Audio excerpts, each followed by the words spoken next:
जय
श्री कृष्ण ज्ञान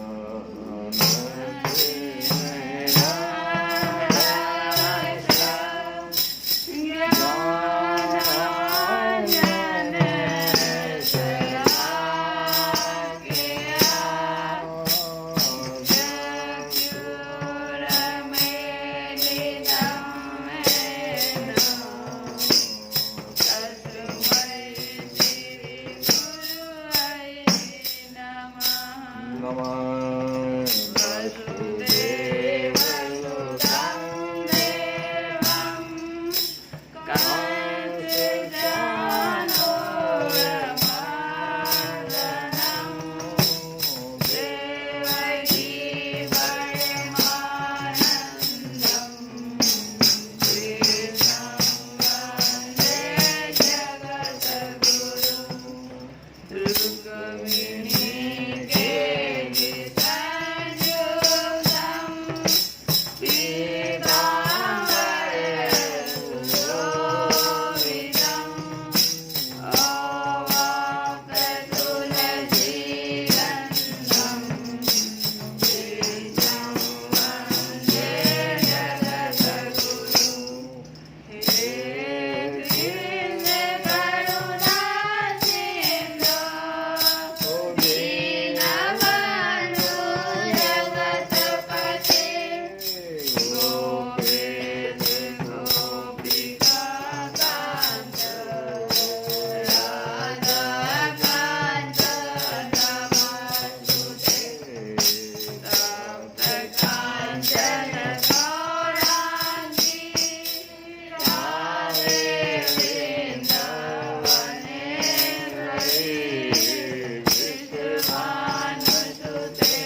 लोग कल की कथा में भगवान की स्तुति और भगवान के द्वारा संबोधन, जगत कल्याण के लिए संदेश जिसको सुना।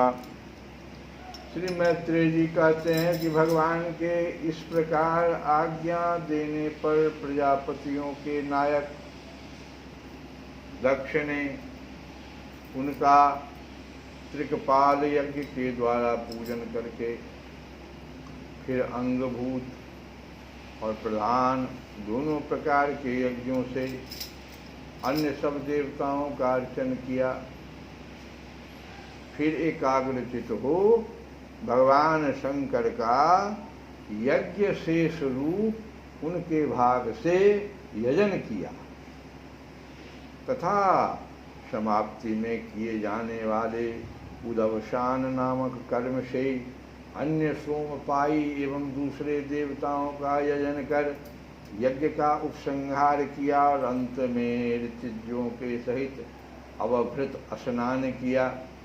फिर जिन्हें अपने पुरुषार्थ से ही सब प्रकार की सिद्धियां प्राप्त थी उन दक्ष प्रजापति को तुम्हारी सदा धर्म में बुद्धि रहे ऐसा आशीर्वाद देकर सब देवता स्वर्ग लोक को चले गए। विदुर जी, सुना है कि दक्ष सुता सती जी जो थी वो अपना शरीर तो पूर्व का त्याग दी थी, लेकिन अब हिमालय की पत्नी मेना के गर्भ से जन्म लिया। तो ये चीज सुना है विदुर जी ने। किनसे सुना? ये सुना उन्होंने भगवान के जो परम भक्त उद्धव जी थे, उद्धव जी के मुख से सुना। जो बृहस्पति जी के शिष्य थे, उद्धव जी थे कौन? परम भागवत।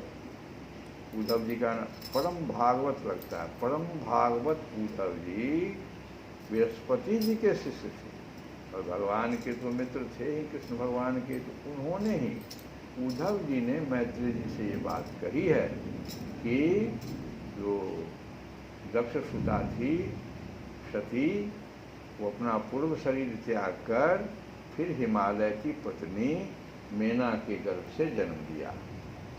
तो जिस प्रकार प्रलय काल में लीन हुई शक्ति सृष्टि के आरंभ में फिर ईश्वर का ही आश्रय लेती है, उसी प्रकार अनन्य परायणा श्री अंबिका जी ने उस जन्म में भी अपने एकमात्र आश्रय और प्रियतम भगवान शंकर को ही वरण किया। विदुर जी, दक्ष यज्ञ का विध्वंस करने वाले भगवान शिव का यह चरित्र मैंने बृहस्पति जी के शिष्य परम भागवत उद्धव जी के मुख से सुना था। गुरुनंदन श्री महादेव जी का यह पावन चरित्र यश और आयु को बढ़ाने वाला यह जो चरित्र भगवान का अभी तक हम लोगों ने पाठ किया, यह कहते हैं कि महामृत्युंजय मंत्र जो है उसके जाप करने से भी तो फल यही मिलता है ना, आयु बढ़ती है। और इस कथा को सुनने से भी आयु तो बढ़ती ही है, यश भी बढ़ता है तथा पाप पुण्य, जो भी पाप पुण्य है वो सब नष्ट हो जाता है। जो पुरुष भक्ति भाव से इसका नित्य प्रति श्रवण और कीर्तन करता है वह पाप राशि का नाश कर देता है। तो भोले बाबा का एक दो हम लोग आगे की कथा सुनने से पहले भगवान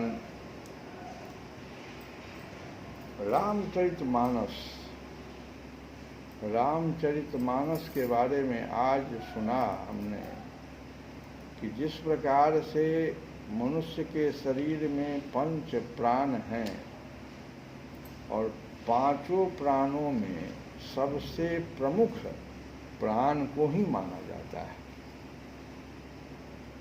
और जितने भी प्राण हैं चार, वो सहायक हैं, मुख्य प्राण हैं। वैसे ही जितने भी भगवान के पास जाने के रास्ते हैं, अगर कोई भी जीव अपने गुरु से, सदगुरु से मार्ग मांगता है, यह हमारी परंपरा है कि जीव के रूप में भगवान भी जब आए हैं, भगवान राम जब आए हैं पृथ्वी पर, तो वाल्मीकि जी से भी पूछ रहे हैं कि मैं कहाँ जाऊं,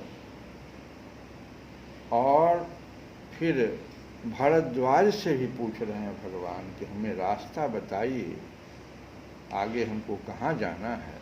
सबरी मैया से भी पूछ रहे हैं। मार्ग पूछना धर्म होता है। किस रास्ते से हम जाएं जो हम लक्ष्य को पालें। तो इस कलयुग में अगर आप पूछेंगे शास्त्रों से, तो रामचरितमानस ही एक ऐसा हमारे पास उपलब्ध हिंदी साहित्य में शास्त्र है जो सुलभ है और हमें मार्गदर्शन करता है भगवान तक जाने के लिए। और इस रामचरितमानस में भोले बाबा की स्तुति रुद्राष्टकम, उस स्तुति का नाम है रुद्राष्टकम। तो उसको हम लोग एक एक दो दो लाइन रोज गाएंगे और उसका अर्थ समझने की कोशिश करेंगे। तो ये रुद्राष्टकम जो है,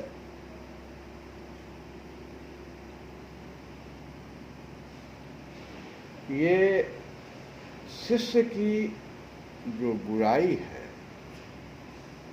अगर इसकी पृष्ठभूमि देखो तो शिष्य की बुराई और गुरु के द्वारा उसकी भलाई, इसी पर आधारित है।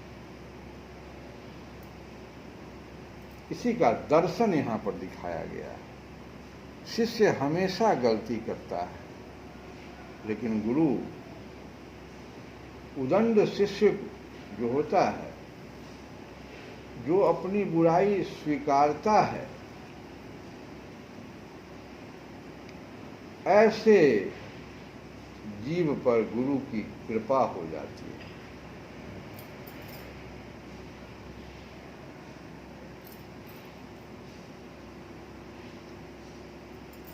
अब है क्या कि गुरु, और गुरु में भी सदगुरु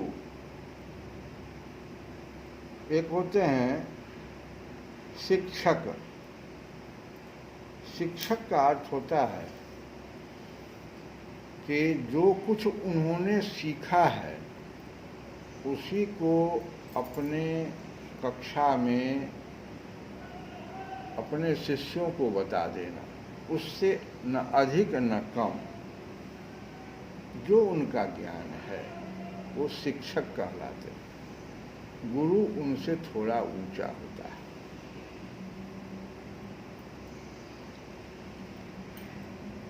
गुरु और शिक्षक के बीच में एक शब्द आता है, उनको आचार्य कहते हैं। शिक्षक के बारे में हमने बताया कि जो कुछ भी उनकी जानकारी उनके पास है उसको अपने शिष्यों को बता देना, ये शिक्षक। और आचार्य जो होते हैं वो क्या करते हैं, जो कुछ वो सीखे हैं उसमें अपना दर्शन भी बच्चों को बताते हैं। अपने द्वारा उनको जो कुछ ज्ञान हुआ है उस विषय में वो भी उस बच्चों को बताते हैं, वो आचार्य कहलाते हैं। गुरु जो होते हैं वो सिखाते भी हैं शिक्षक की तरह, आचार्य की तरह दर्शन भी देते हैं, लेकिन एक काम और वो करते हैं आगे बढ़कर। जो आचार्य नहीं कर पाते। अपने शिष्य का निरंतर अध्ययन करते उसके अज्ञान, उसके मोह, अज्ञान, विमूढ़ता, मोह, जिससे मोह उत्पन्न हो जाता है, उस पर वार करते हैं, उसको भी दूर करने की कोशिश करते हैं। ये गुरु का काम है। तो गुरु का श्रेणी समझो थोड़ा सा बहुत, इसलिए आज की कथा में इस बात को हमने रखा है, क्योंकि ये जो कथा है, शिव जी की कथा है, रुद्राष्टकम है, ये कैसे निकला। शिष्य गलती पे गलती किए चला जा रहा है, लेकिन कृपालु गुरु कैसे बचा लेते हैं।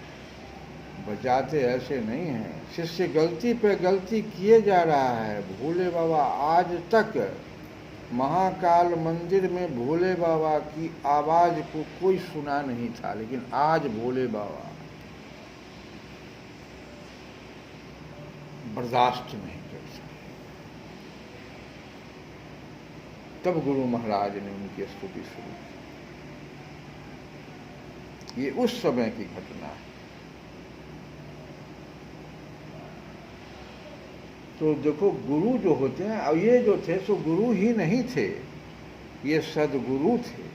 गुरु से भी ऊपर एक और ऊपर है, वो सदगुरु, वो ऋषि सदगुरु। ये हमें सिखाते ही नहीं हैं, दर्शन ही नहीं देते हैं, मोह और अज्ञान को ही नहीं मिटाते हैं, वो एक कदम आगे बढ़ जाते हैं। और वह कदम क्या है? वह कदम है कि आगे होने वाली घटनाएं, जो अगला 500 वर्ष में होने वाला है या 1000 वर्ष, और पीछे जो उनसे पीछे जो घटना घट गई 500 वर्ष तक या हजारों या लाखों वर्ष, सबका दर्शन कराते हैं कथा के माध्यम से। गोस्वामी तुलसीदास सदगुरु के रूप में इस कलयुग में अक्षरशः सही है। गोस्वामी तुलसीदास जी के द्वारा लिखा हुआ कलयुग वर्णन अक्षरशः सहित घट रहा है। आज से 500 लगभग वर्ष पहले तुलसी बाबा आए थे, और आज की बात वो लिख गए, और आगे की भी बात लिख गए, और पीछे की भी बात उन्होंने पेश किया।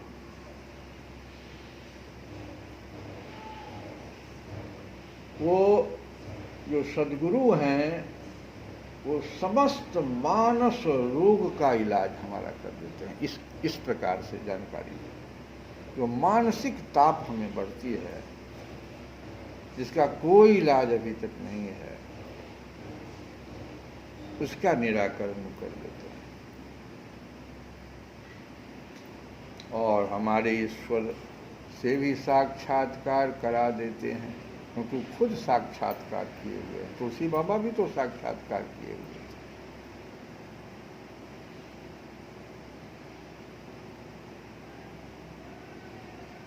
त्रेता युग में हनुमान जी सदगुरु थे। और देखो, कोई पूछे अगर कि सदगुरु का स्थान कहाँ होना चाहिए, तो सदगुरु की व्याख्या तो हमने कर दिया, लेकिन उनका स्थान हमारे जीवन में कहाँ होना चाहिए। तो हमने अभी तुरंत पहले कहा था कि 5 प्राणों में सबसे प्रमुख प्राण ही होता है, जो मार्गदर्शन करे, जो हमारे जीवन को चारों अन्य प्राणों को भी संभाल के रखे, मार्गदर्शन करने वाला सदगुरु।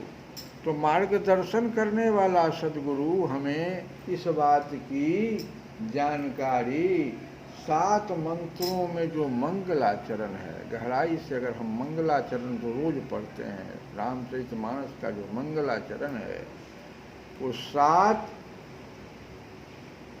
श्लोकों में 7 मंत्रों में मंगलाचरण है। तो उस मंगलाचरण को अगर आप गहराई से देखें, तो पहला तो मंगलाचरण में वाणी और विनायक का है, दूसरे में भवानी और शंकर को कहा गया है, तीसरे में कविश्वर और कपीश्वर की स्तुति की गई है। एक कविश्वर हनुमान जी, एक कपीश्वर। कपीश्वर हनुमान जी, कविश्वर वाल्मीकि जी।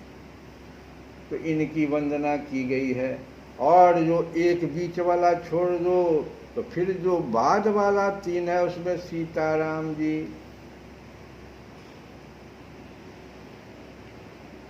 बाद वाले। लेकिन बीच वाले में 3 ऊपर और 3 नीचे के बीच में क्या है सो देखो, ये बहुत इंपॉर्टेंट।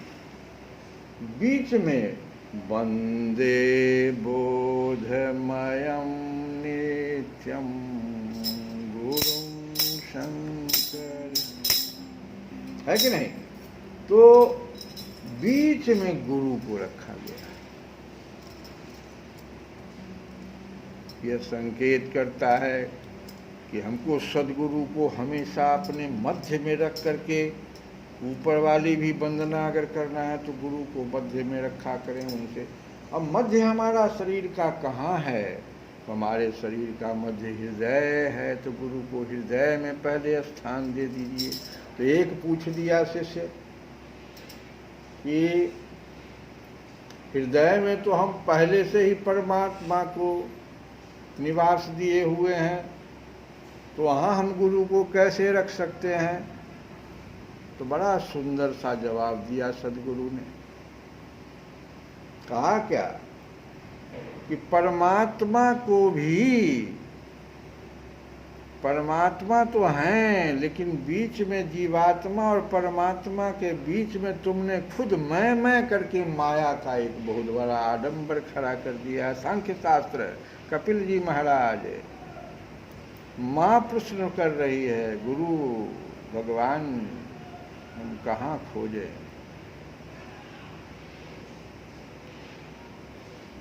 गुरु वहाँ रहेंगे परमात्मा के पास ही। अगर हृदय में गुरु महाराज को हम रख लेंगे तो हमको इस माया को काटने का रास्ता बताते रहेंगे और परमात्मा का दर्शन भी करा देंगे।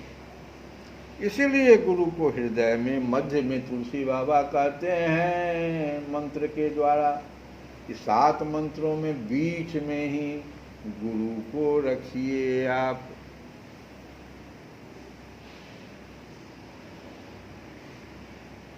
नमामि, अब रुद्राष्टकम का मंत्र जो है, नमामि समीशान निर्वाण रूपम विभुं व्यापकं ब्रह्म वेद स्वरूपम नमामि समीशान निर्वाण रूपम विभुं व्यापकं ब्रह्म वेद स्वरूपम। आज इसी का अर्थ हम लोग सुने, फिर कथा को बढ़ाएंगे। एक जो रुद्राष्टकम का मंत्र है उसको धीरे धीरे हम लोग समझने की कोशिश तो करें कि शिष्य बुराई क्या कर दिया था, किसकी स्तुति गुरु महाराज ने की, उस विभूति को समझने की कोशिश करें।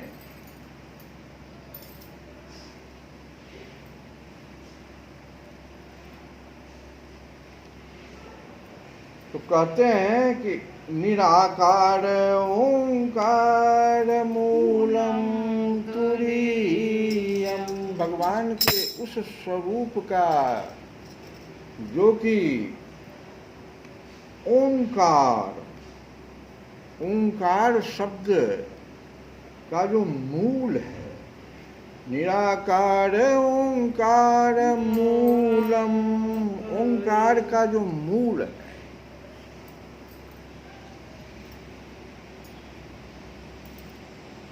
ये सद्गुरु होते हैं, शिव हैं।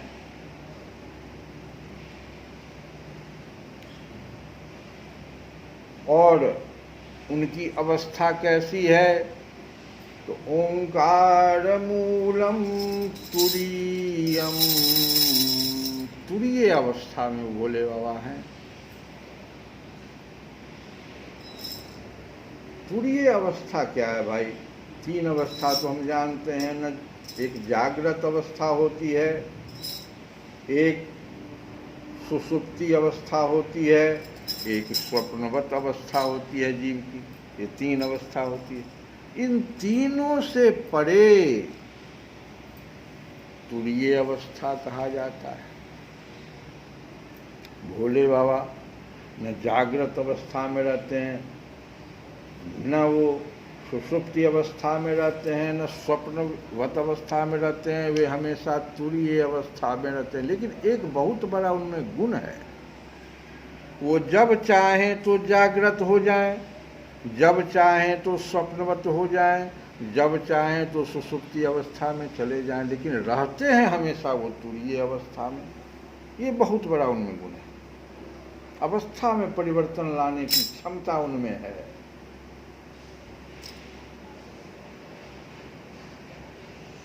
गुरु हमेशा जागृत अवस्था में रहता है। ध्यान दो, बताए थे गुरु सदगुरु, लेकिन सदगुरु जो होता है वो जागृत अवस्था से भी एक अवस्था ऊंचे रहता है, वो तुरीय अवस्था में। लेकिन जागृत में भी जा सकता है। भोले बाबा को तुरीय अवस्था में कहा गया, सदगुरु भी कहा गया, भोले बाबा को सदगुरु भी कहा गया।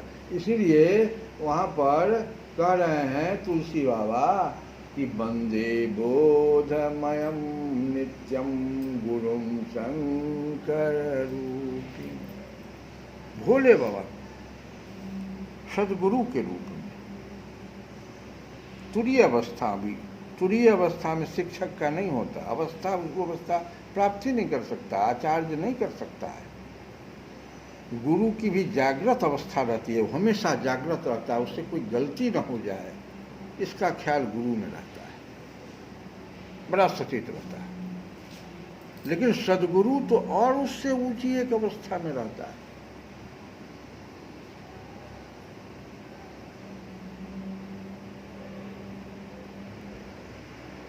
तो और एक शब्द और है जो शुरू वाला है, निराकार ओंकार। ओंकार का तो मैंने बताया, तुरीय अवस्था भी बताया, लेकिन निराकार भी भोले बाबा है।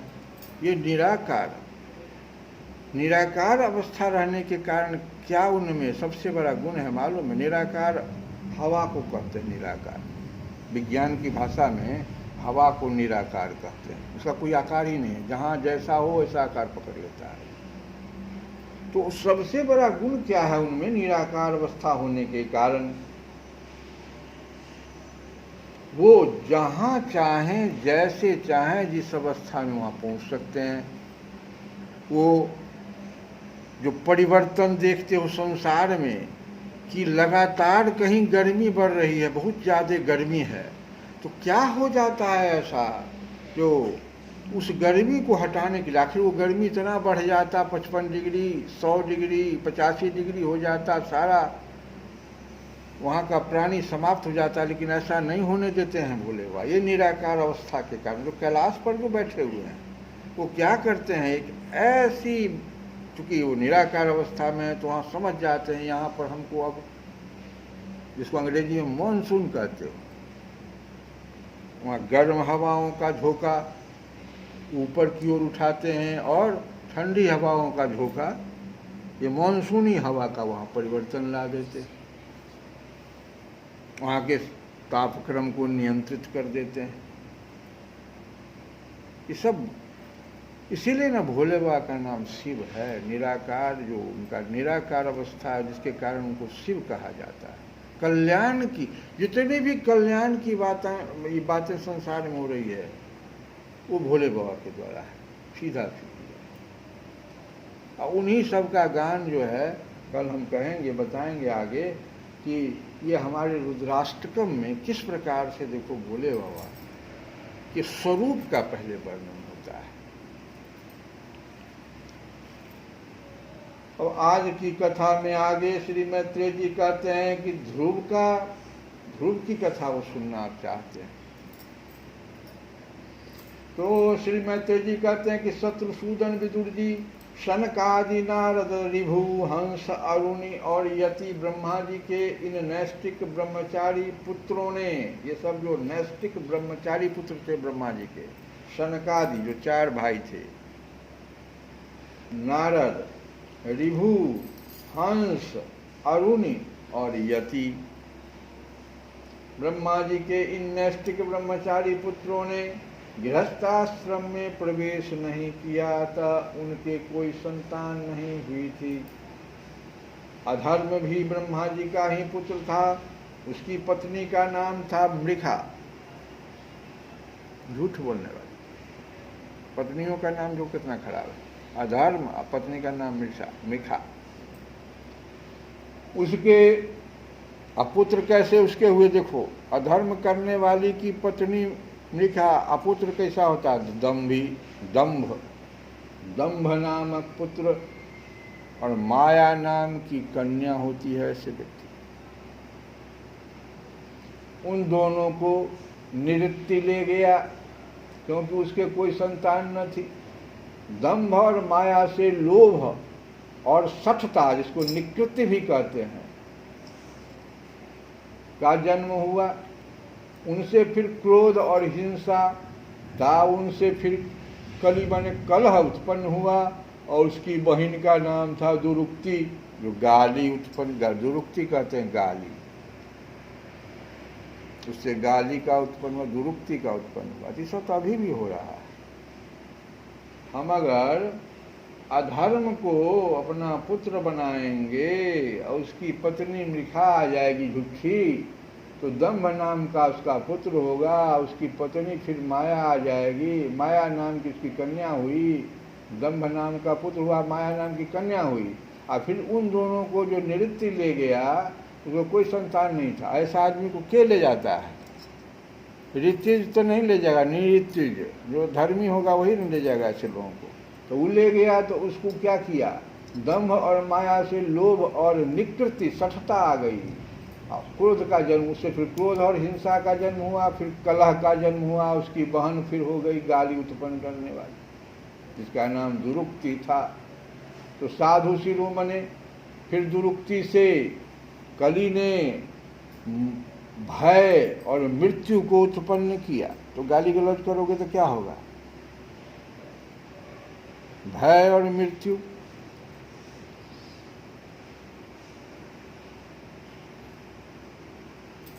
तथा उन दोनों के संयोग से फिर आगे फिर क्या होगा, इतने पर अगर रुक जाते, मृत्यु हो तो गई, लेकिन अब क्या होगा, भय और मृत्यु दोनों के संयोग से फिर यातना, और यातना को और आगे बढ़ाओगे तो निरय माने नमक, नरक होता है, तो नरक, यातने तक नहीं रहोगे, नरक तक जाना पड़ेगा। नरक का ये दोनों जोड़ा एक के साथ, जहाँ यातना भी मिलेगा और नरक भी मिलेगा, जोड़ा।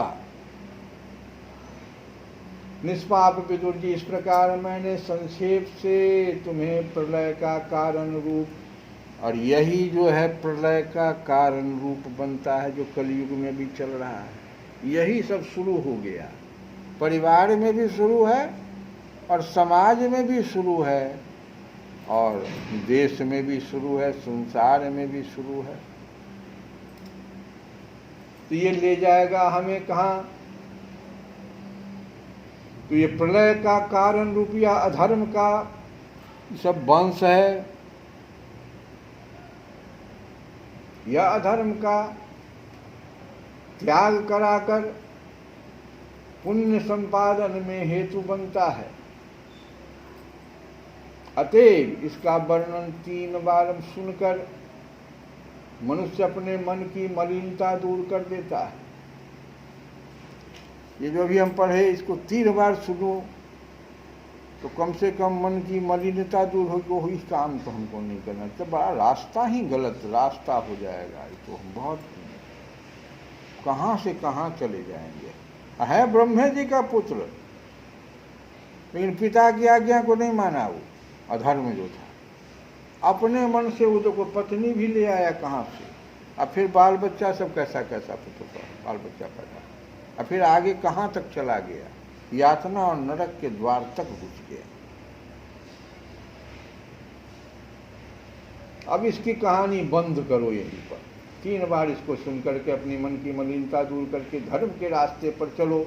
और उसके लिए हे कुरुनंदन, अब मैं श्री हरि के अंश, ब्रह्मा जी के अंश से उत्पन्न हुए पवित्र कीर्ति महाराज स्वयंभू मनु के पुत्रों के वंश का वर्णन करता हूँ। अब धर्म के रास्ते पर इसलिए करें, ध्रुव की कथा जो आएगी उससे पहले रामचरितमानस के भी, जो रामचरितमानस का शुरू हुआ है बालकांड में, तो पहले तुलसी बाबा ने अधर्म की ही चर्चा की। बड़ा प्रणाम किया कि हे भाई तुम हमको छोड़ देना, हम अब भगवान की कथा करने जा रहे हैं। पढ़ो रामचरितमानस। और यहाँ भी देखो अधर्म की चर्चा पहले कर दिया, बहुत संक्षेप में उन्होंने कर दिया। और कहते हैं 3 बार इसको सुन लेना चाहिए।